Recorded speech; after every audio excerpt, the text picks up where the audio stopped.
Ya, saudara-saudara, kemarin kita sudah melewati Minggu Kristus Raja. Artinya saat ini kita sudah mempersiapkan diri untuk memasuki tahun baru gereja kita. Tahun baru yang itu ditandai dari dimulainya Minggu Advent yang pertama, esok hari Minggu. Esok hari Minggu kita akan bersama-sama merayakan Advent pertama dengan ibadah bersama. Namun sebelum kita bersama-sama mengikuti ibadah Advent yang pertama, kita memasuki tahun yang baru, alangkah lebih baiknya jika kita bersama-sama memahami lebih dalam sekilas tentang apa itu tentang masa Advent. Mungkin tidak bisa saya jelaskan dengan sangat detail dan sangat panjang, namun setidaknya saya berusaha menjelaskan hal-hal yang itu seringkali kita lihat. Misal, warna liturgi yang berwarna ungu, adanya lilin, dan bahkan kok lilinnya ada yang warnanya putih, ada yang warnanya ungu, dan ada lagi yang berwarna pink. Maksudnya apa? Kok ada juga lingkaran, kesannya kayak hiasan Natal tapi itu berbentuk lingkaran. Apa sih maknanya? Nah, itu yang akan nanti kita bahas bersama dalam acara saat ini. Nah, saudara-saudara, sebelum kita bersama-sama merenungkan dan membahas bersama-sama tentang masa Advent ini, mari kita bersama berdoa. Tuhan, kami siap untuk mengikuti acara di saat ini, sehingga melalui acara ini kami semakin memahami dan mengetahui masa Advent. Melalui pemahaman yang kami miliki, kami dapat semakin menghayati masa Advent, sehingga ketika kami merayakan Natal nanti, kami merayakannya dengan persiapan yang matang. Ini Tuhan doa kami, ini harapan kami, dan kami menyerahkan hidup kami di tangan pemeliharaan Tuhan. Amin. Nah, saudara-saudara, ketika kita berbicara tentang masa Advent ini adalah salah satu masa dari 5 masa tahun liturgi gereja kita. Apa saja itu? Yang pertama, itu masa Advent tentunya. Yang kedua, masa Natal. Yang ketiga, masa Prapaskah. Dan yang keempat, masa Paskah. Dan yang kelima adalah masa-masa biasa, minggu biasa kita sebutnya. Biasanya itu para pendeta dan warna liturgi gereja kita adalah warna hijau. Itu warna liturgi minggu biasa. Nah, khusus kali ini kita akan berbicara tentang Advent. Apa sih Advent itu? Advent biasanya kita sebut dengan masa penantian. Nah, Advent ini sekaligus juga menjadi pembuka dari tahun baru gerejawi kita. Dan masa Advent ini dimulai pada hari Minggu yang terdekat dengan tanggal 30 November biasanya, atau kurang lebih 4 minggu sebelum Natal. Nah, Advent disebut sebagai masa penantian. Mengapa? Karena kita menantikan sebuah kedatangan. Kita menantikan kedatangan Sang Juru Selamat. Sehingga Advent ini sendiri disebut dengan kedatangan, berasal dari kata Adventus. Adventus ini berlangsung selama 4 hari Minggu. Itu artinya selama 4 hari Minggu kita diajak untuk sungguh-sungguh mempersiapkan diri kita untuk menyambut kelahiran Sang Juru Selamat, yaitu Yesus Kristus itu. Nah, saudara-saudara, tapi di dunia modern saat ini kita nampaknya melihat bahwa masa Advent ini justru disemarakan dengan berbagai hal-hal yang itu justru mengganggu dari masa Advent itu sendiri. Contohnya, masa Advent yang saat ini terjadi adalah masa Advent yang dipenuhi dengan berbagai diskon, dengan berbagai persiapan-persiapan yang ayo kita cari baju baru, ayo kita cari kado, ayo kita mikirkan mau rekreasi kemana saat liburan nanti. Tentu itu hal yang baik.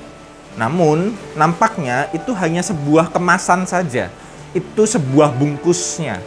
Dan bahkan itu semua sebenarnya tidak ada hubungan dengan Advent.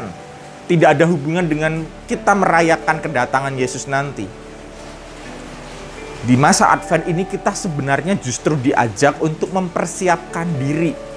Kita menilik hati kita mengoreksi hati kita, apakah kita sudah siap untuk menyambut kelahiran Yesus. Kelahiran Yesus di tengah-tengah dunia yang kita nantikan itu, mau kita sambut dengan cara seperti apa? Nah, melalui masa Advent selama 4 minggu ini kita sungguh-sungguh diingatkan tiap hari bahwa beberapa hari ke depan Kristus itu telah lahir. Nah, warna ungu itu adalah warna yang menjadi warna liturgi di masa Advent.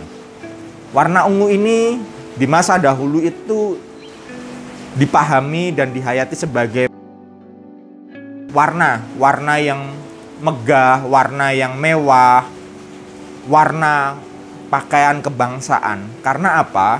Pewarna pakaian ungu di saat itu sangat mahal. Bahan-bahannya sangat terbatas dan harus ambil dari laut, dari Timur Tengah. Nah, tentunya ini membuat pewarna pakaian ungu menjadi mahal, dan warna ungu ini hanya bisa dinikmati oleh para bangsawan. Namun warna ungu di dalam Alkitab itu juga menyimbolkan pertobatan, penantian, dan perkabungan. Di dalam teks-teks Alkitab kita lihat, ketika orang berkabung, dia mengenakan pakaian ungu. Ketika melihat orang sedang bertobat, itu juga kita bisa melihatnya dengan orang mengenakan pakaian ungu. Nah, ungu dalam Advent itu sendiri, itu dihayati sebuah penantian, namun dalam suasana yang penuh dengan sukacita. Jadi ungunya bukan ungu yang berduka, bukan ungu yang berkabung, tapi ungu yang memiliki suasana sukacita karena kita menantinya dengan penuh pengharapan. Nah, kalau kita lihat warna ungu di Minggu Advent ini kan sama dengan warna ungu di masa-masa menjelang Paskah. Di masa Prapaskah nanti, warna liturgi kita juga akan menggunakan warna ungu. Apakah ada kaitannya? Ada. Ada karena warna ungu ini menyimbolkan warna pertobatan. Jadi, masa Advent ini punya kaitan dengan masa Prapaskah, khususnya pada bagian pertobatannya. Di mana saat kita memulai tahun yang baru, kita menilik hati kita. Dan kita bertobat, kita memulai tahun yang baru untuk kita bisa menyambut Sang Anak yang lahir untuk menjadi juru selamat kita itu dengan hati yang semakin siap. Pertobatan itu kita lakukan dengan suasana yang sukacita karena kita bertobat untuk menyiapkan hati kita menyambut Sang bayi Yesus Kristus itu. Pertobatan dan kewaspadaan itu untuk menyambut kedatangan Kristus. Dan di masa Advent kita diajak untuk waspada dan berjaga-jaga dari berbagai hal yang tadi saya sebutkan, justru mengaburkan makna Natal itu sendiri. Di tengah berbagai gempuran diskon, apalagi kalau saudara-saudara punya akun Lazada, Tokopedia, Shopee, ada banyak sekali sale di masa-masa Advent ini. Ada banyak sale, apalagi kalau saudara-saudara punya Shopee, nanti tanggal 12, bulan 12 ada sale. Berbagai sale itu seolah-olah ingin menyemarakan masa Natal. Padahal berbagai sale, diskon, gemerlap Natal itu sama sekali tidak ada hubungannya dengan masa-masa Natal. Betul sukacita, namun sukacita itu bukanlah sukacita yang diwarnai dengan kemewahan.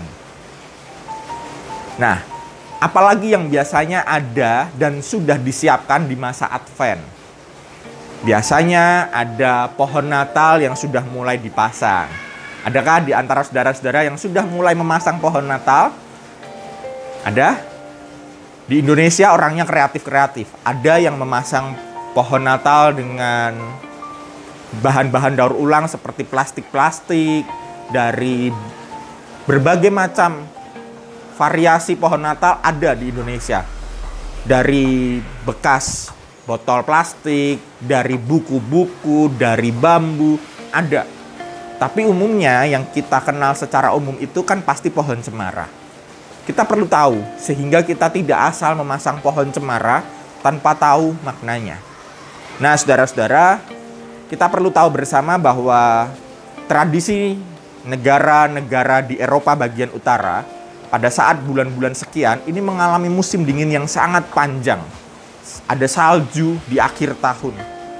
Mungkin bagi kita yang hidup di negara tropis, kita mengalami dan bisa merasakan matahari itu sepanjang tahun. Baik itu dari Januari sampai Desember kita selalu bisa lihat matahari. Tapi bayangkan jika kita ada di Eropa bagian utara. Matahari tidak bisa dinikmati sepanjang tahun. Di bulan-bulan yang musim dingin ini, matahari hampir tidak ada. Mereka mengalami kegelapan sepanjang waktu. Mereka berhadapan dengan dingin yang sangat-sangat menggigit. Nah, itulah yang mereka alami. Nah, di situasi yang mematikan, di tengah situasi yang gelap, di tengah situasi yang dingin ini, biasanya tidak ada yang mampu bertahan. Namun ada satu tumbuhan yang bisa bertahan, yaitu pohon cemara. Pohon cemara ini mampu untuk bertahan hidup di sepanjang tahun, termasuk saat berhadapan dengan musim dingin, musim di mana hampir tidak ada tumbuhan yang dapat bertahan. Di masa gelap, tumbuhan biasanya mati karena tidak mendapat matahari, namun pohon cemara bisa tetap bertahan. Itu artinya, pohon cemara ini menjadi simbol bahwa ini adalah simbol kehidupan yang tidak akan takluk pada kematian dan kegelapan ketika berhadapan dengan situasi luar yang mengerikan. Situasi luar boleh gelap, situasi luar boleh mencekam, boleh dingin, tapi pohon cemara itu tetap hidup. Itulah makna mengapa di masa Natal orang memakai pohon cemara sebagai pohon Natal. Dan kalau kita lihat, biasanya di masa-masa Natal ini ada orang-orang yang memasang lingkaran Natal di pintu-pintu rumahnya. Lalu di lingkaran itu ada 4 lilin. Ada 4 lilin. 4 lilin, 3 ungu, 1 pink. Lalu kemudian ada yang menambahkan 1 lagi lilin di tengah-tengah berwarna putih. Mungkin kita bertanya, apa sih artinya lingkaran? Mengapa ada lingkaran di pintu masuk orang? Apakah itu hanya sekedar hiasan? Bukan. Itu bukan sekedar hiasan belaka. Lingkaran ini disebut lingkaran Advent. Lingkaran ini melambangkan ini adalah lingkaran kehidupan yang tidak akan terputus termasuk oleh kematian. Kedatangan Kristus di dunia ini memiliki tujuan untuk mengenyahkan kematian melalui kematian dirinya saat Paskah nanti. Artinya, lingkaran yang kita lihat itu adalah lingkaran kehidupan. Dan biasanya menggunakan daun-daunan dari daun pinus atau dari pohon cemara itu. Daun-daunnya dirangkai untuk bisa membentuk lingkaran. Nah, itu adalah tentang lingkaran Advent. Dan mengapa ada lilin di lingkaran itu? Karena itulah yang menyimbolkan adanya sebuah kehidupan, ada sebuah titik terang yang mampu memandu orang di tengah-tengah masa-masa yang gelap. Nah, itu makna dari lingkaran Advent beserta dengan lilinnya. Nah, saudara-saudara mungkin juga bertanya, Pak, itu kok ada 1 lilin yang warnanya berbeda? Kok ada yang warnanya pink? Nah, warna pink ini biasanya dinyalakan di saat minggu ketiga. Minggu ketiga Advent ini juga disebut sebagai Minggu Gaudete. Apa itu artinya? Minggu Gaudete ini diambil dari satu bahasa Latin yaitu Gaudete, sukacita. Minggu ini direfleksikan dari surat Paulus kepada jemaat di Filipi, khususnya Filipi 4 ayat 4. Dalam bahasa Latinnya diucapkan demikian, Gaudete in Domino semper iterum dico gaudete, yang artinya bersukacitalah senantiasa di dalam Tuhan, sekali lagi kukatakan bersukacitalah. Itu artinya boleh dong Pak bersukacita dengan segala pernak-pernik Advent yang saat ini ada di mall dan lain sebagainya. Tentu boleh. Namun, jangan sampai sukacita itu kemudian menghilangkan makna Natal. Sukacita yang kemudian justru berujung pada kemewahan, pesta-pesta. Sukacitanya bukan sukacita yang didasarkan pada kemewahan atau sesuatu hal yang baru. Namun sukacita itu sukacita yang didasarkan atas sebuah persekutuan di dalam keterbatasan, kesederhanaan, namun tetap dapat saling menguatkan, saling mengingatkan, sama-sama saling berjaga. Itulah sukacita di dalam pengharapan masa Advent itu. Nah, saudara-saudara, di masa Advent ini, di masa menyambut Natal ini, kita dipenuhi dengan berbagai tawaran komersial. Tadi saya sudah sebutkan. Dan tidak jarang berbagai hiasan, kado-kado Natal itu justru mengaburkan makna Natal.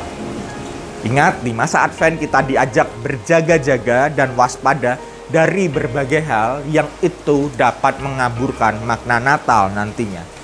Kita diajak untuk menjalani masa Advent dengan segala keterbatasan dan kesederhanaan. Terkhusus saat ini kita berada di masa pandemi.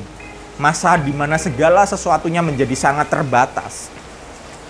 Dan di titik pandemi inilah kita menjalani masa Advent itu dengan sungguh-sungguh. Justru masa Advent ini makin terasa di masa pandemi.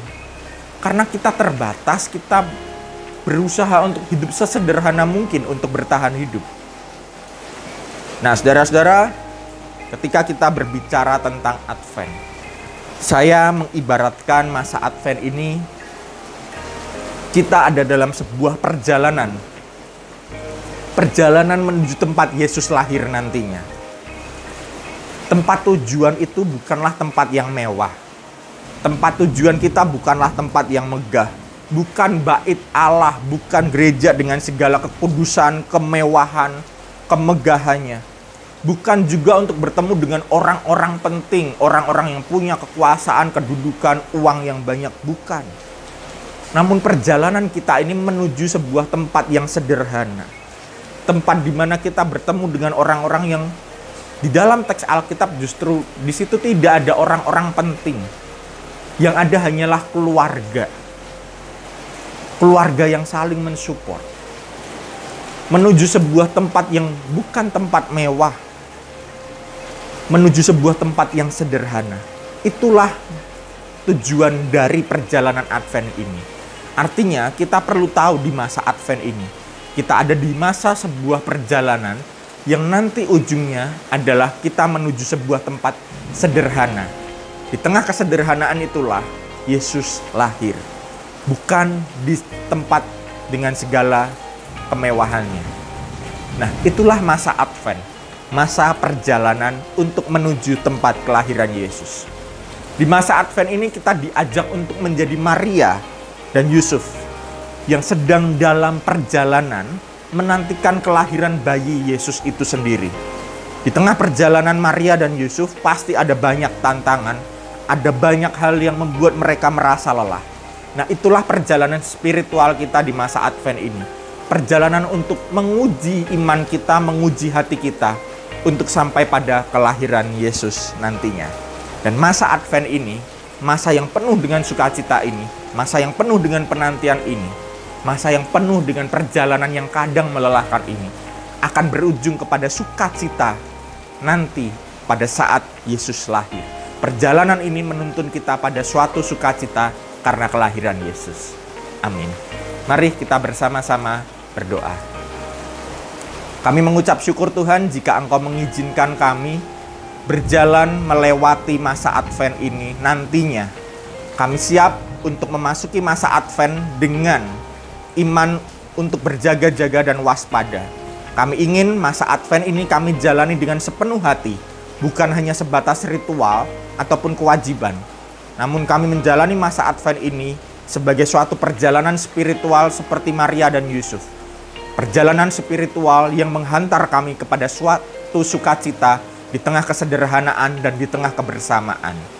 Ini kami Tuhan, anak-anak-Mu yang siap untuk memasuki masa Advent dengan pengetahuan, pemahaman yang mampu menuntun kami kepada suatu kebenaran. Ini doa kami, dan di dalam nama Bapa, Anak, dan Roh Kudus kami berdoa. Amin. Selamat memasuki dan mempersiapkan diri memasuki masa Advent di hari Minggu besok. Tuhan memberkati.